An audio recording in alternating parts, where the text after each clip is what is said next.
Good morning. Parang labas sa butas ng ilong ang greetings ko ngayon sa inyo ha. Pero Dito totoo pala yan ako kay guys. nanay. Nagluluto siya ng hotcake. Uy. Nabatok daw ang kanyang hotcake. Nabatok ang hotcake. I-update ko na lang yung sarili ko. Dito pala ako ngayon sa CR. Nagtututbrush ako. Toothbrush. Paubos na pala yung aming toothpaste. Pinipisil-pisil na lang.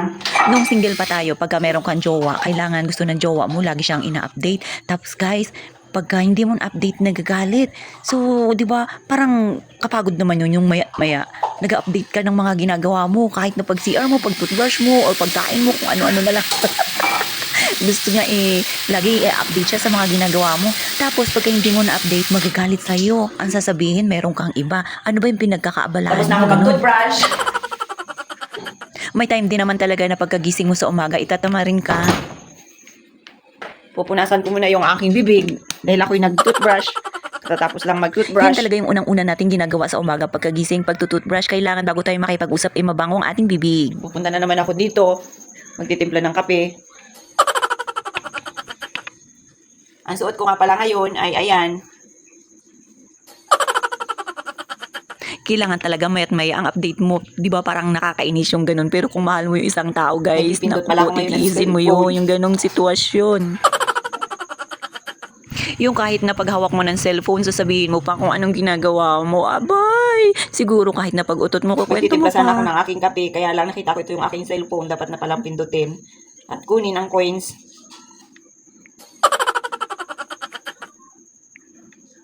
So ayan, magla-live na ako sa aking pupo. Sayang din kasi ang points dito. Kaya kailangan kunin.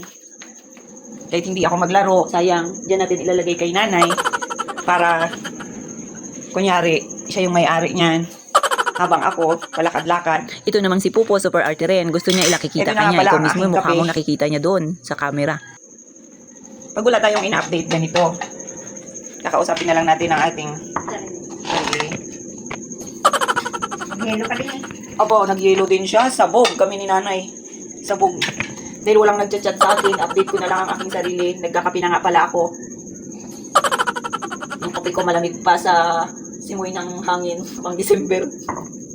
Ay, ganito talaga. Wala tayong kasabay magkape. Nataon pa na parehas talaga kami ni nanay. Parang parehas kami ng kapalaran Ay, nito. nag-update sa akin. Talaga naman. Ganun ka rin ba, Nay? Patikim na nga lang ito ng hotcake mo. Nabatok daw ang hotcake. Ay, ganito, Nay, pang atigas. Wala sa ano. Ay, dalawa naman ang ano eh. Ito. Matigas ng hotcake mo, Nay.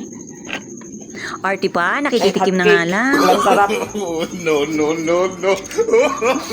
Bitter. Silipin na lang natin si Yayam kung anong ginagawa.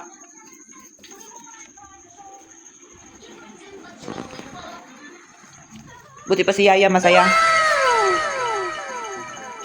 Gumising na nga pala ako nang walang katabi, kundi si Yaya. Medyo relax nga ako ngayon guys. Wala po kasi akong ginagawa. Hindi pa po kasi dumating yung aking mga order sa ating munting negosyo. Pero pagka busy ako guys, naku po, para akong turumpot, naghahabol palagi ng oras. Naghigop ako ulit ng kape na malamig. Ngayon ko nare-realize guys na mas masaya pala pagka may mga kasama ka sa bahay. Yung marami kayo para Kasama masaya. lang ito yung- Hindi yung kami lang lagi ni nanay. Parang ang lungkot. Masarap po kasi yung nag-almusal na sama-sama, may kausap ka habang nagkakape. Itong si nanay kasi guys, 10 o'clock pa yan siya kumakain. My God. So paano ba yan guys? Hanggang dyan lang muna ang aking walang kwentang vlog ngayon. Salamat sa panonood.